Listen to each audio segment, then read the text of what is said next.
Representative Katie Hill for working with my staff to organize this hearing here in her home district on what is arguably one of the most important issues facing California today, managing and responding to destructive wildfires that, over the past 2 seasons, have caused the death of more than 100 people, destroyed thousands of homes, exposed millions of urban and rural Californians to unhealthy air. These wildfires are an emergency, and I want to assure everyone that we in Congress are addressing them as such. At times like these, D.C. can seem like a far place from California, both physically and metaphorically. We in Congress know that Californians might look at us and say, you elected officials don't really get what we've lived through, what we have to suffer. But we do, and we are holding this hearing today in Simi Valley because we know that we need to be home to hear about the scope of this problem directly from the source. My colleague who represents this district, Representative Hill, was forced to flee her hometown during the Stone Fire of 2018. She and her family experienced losses that we wouldn't wish on anyone. So I want all of you to know we in Congress see you, we hear you, and we are here for you. These are our homes, our communities, our friends, our neighbors, and our beautiful state that is being destroyed. And so we are here today holding this hearing with 3 goals in mind. First, we will examine the status of the recovery from the 2 deadliest wildfires in the state's history in 2017 and 2018, as well as challenges we are facing going into the peak of the 2019 wildfire season. We will ask how the federal, state, and local governments could be working more effectively, both together and on their own, to ensure that basic needs of wildlife recovery are met, that debris are removed quickly and efficiently, that there is sufficient and affordable housing for people who have been displaced, and that all people who are in need of public assistance can access it. It is our new reality that wildfires are occurring in more urban areas, and wildfires are becoming more intense and more frequent due to climate change. So in the future, FEMA is going to be playing a much bigger role with wildlife response and recovery than they have in the past, and fire management will have to expand outside the usual purview of the state government, the Forest Service, and the Department of the Interior. We in Congress want to help FEMA in taking on this new and challenging role, and we want this hearing to serve as an essential step to do just that. We also want to hear about wildfire mitigation strategies that are being implemented on the state as well as the federal government levels, in areas where we can improve at all levels of government to better prepare for these devastating wildfires. The second goal of this hearing is to underscore the enormous public health consequences of wildfires, especially when fires ravage densely populated areas.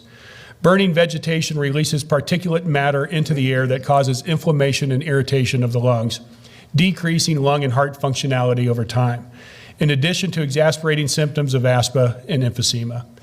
And if that's not bad enough, the 2018 Paradise wildfire revealed another major public health threat: the release and spread of toxic chemicals. When wildfires ravage urban communities, which in the past are very rare, chemicals such as lead and asbestos that are contained in pipes, building materials, refrigerators, and other household necessities get released into our air, our soil, and our water. Finally, this hearing will demonstrate that if we in the federal government don't take action on climate change, we are digging our own graves, fire by fire, hurricane by hurricane, heat wave by heat wave. The statistics from last year's wildfires alone should make our heads spin. Total economic losses to the state of California were estimated to run at least $400 billion, making the 2018 wildfire season the most expensive natural disaster in the history of the United States. State and federal authorities say that it will cost at least $3 billion to clear debris from 19,000 homes and businesses. Over 1.8 million acres of land burned last year, approximately 2.5 times the amount of land that burned the previous year in 2017. But to be honest, though, as horrifying as these numbers are, they don't come close to getting at the true devastation wrought by forest fires. Fires don't just damage homes that can later be repaired. They destroy homes and lives. They reduce families' entire histories to piles of toxic rubble. My home, like every American, is fundamentally a part of who I am. Everything we keep in our home tells our stories. The old photo album, the high school yearbook, our children's old artwork. These are stories that we cannot bear to part with, family heirlooms that have been passed down through generations. It's all there in our homes.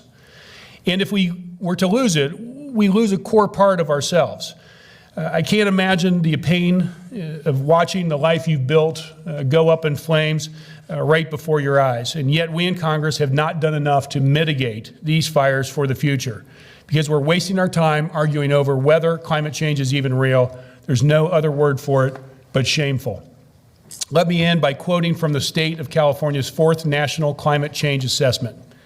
By 2100, if greenhouse gas emissions continue to rise, one study found that the frequency of extreme wildfires burning over approximately 25,000 acres would increase by nearly 50%, and that the average area burned statewide would increase by 77% by the end of the century.